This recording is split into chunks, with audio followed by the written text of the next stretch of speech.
और अगली बड़ी खबर, थप्पड़ कांड के आरोपी नरेश मीणा का सनसनीखेज आरोप है। मीणा ने अशोक गहलोत के बयान का किया है समर्थन। बीजेपी का एक धड़ा सरकार को अस्थिर करना चाहता है। नरेश मीणा का वसुंधरा पर गंभीर आरोप है। कह रहे हैं कि 21 जुलाई से जन क्रांति यात्रा का उन्होंने ऐलान किया है। भगत सिंह की प्रेरणा को लेकर यात्रा करेंगे। तो थप्पड़ कांड के आरोपी नरेश मीणा ने जेल से जमानत पर बाहर आते ही सियासी पारी का आगाज किया है। नरेश मीणा 21 जुलाई से जन क्रांति यात्रा की शुरुआत करेंगे। यात्रा की शुरुआत झालावाड़ के मनोहर थाना इलाके के कामखेड़ा बालाजी से होगी। नरेश मीणा ने जयपुर में प्रेस कॉन्फ्रेंस करते हुए कहा कि भगत सिंह की प्रेरणा को लेकर वो यात्रा पर चलेंगे। नरेश मीणा ने अशोक गहलोत के बयान का हवा देते हुए कहा कि बीजेपी का एक धड़ा भजनलाल सरकार को बदनाम कर अस्थिर करना चाहता है। मीणा ने वसुंधरा राज्य पर भी निशाना साधा।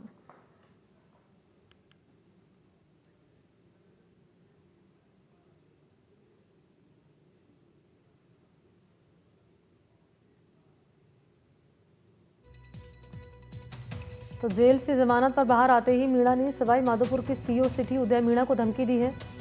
नरेश मीणा ने कहा कि हम उन्हें बताएंगे कि नौकरी कैसे होती है। उन्होंने ये भी कहा है कि पुलिस वसूली के लिए ही कार्रवाई करती है।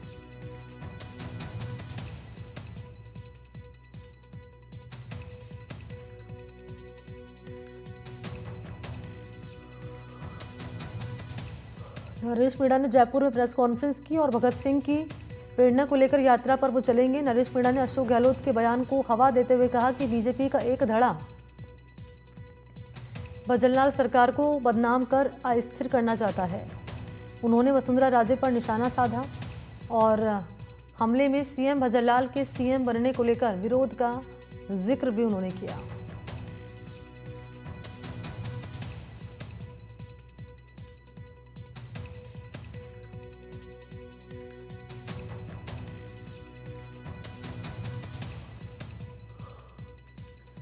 तो क्या उन्होंने कहा वो भी आपके सामने हम रख रहे हैं पॉइंटर्स के जरिए जानकारी। कह रहे हैं कि पुलिस पैसा लेने के लिए कार्रवाई करती है, ये भी नरेश मीणा ने कहा। सवाई माधोपुर सीओ सिटी उदय मीणा को भी उन्होंने धमकी दी है। हाँ, आमने सामने होने पर नौकरी कैसे होती है बताने की धमकी दी गई है। और ये भी कह रहे हैं कि निर्दोष लोगों को पुलिस मारती है, पुलिस लोगों को उल्टा लटका देती है, पुलिस पैसा लेने के लिए कार्रवाई करती है। तो ये बड़ा आरोप लगा रहे हैं नरेश मीणा।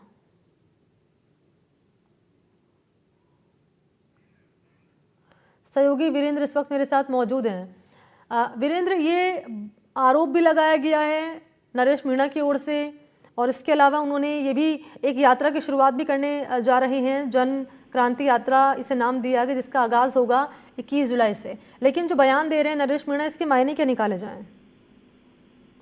देखिए, जेल से बाहर आने के बाद नरेश मीणा जो है अपनी जो रणनीति होती है उसके बारे में जो है प्रेस कॉन्फ्रेंस करके उन्होंने मीडिया के माध्यम से बताया है। इसके साथ ही उन्होंने सबसे पहले राजस्थान के जो कह सकते हैं कि जो 21 जुलाई को जो जन क्रांति यात्रा है उसका ऐलान कर दिया है और इस यात्रा के दौरान जो है तमाम जो युवा है वो उनके साथ रहेंगे। और सबसे अहम बात ये है कि ये जो यात्रा है झालावाड़ के मनोहर थाना के कामखेड़ा बालाजी से शुरू होगी और उसके बाद जो कह सकते हैं कि यहाँ पर नरेश मीणा जो है खुद जिस तरीके से जो भगत सिंह हैं उनके द्वारा जिस तरीके से जो स्वतंत्रता के दौरान जो कह सकते हैं कि जिस देश के लिए लड़ाई लड़ी थी उसी तरीके से उनका कहना है कि वो अपने प्रदेश के लिए और प्रदेश की जनता के लिए लड़ाई लड़ेंगे।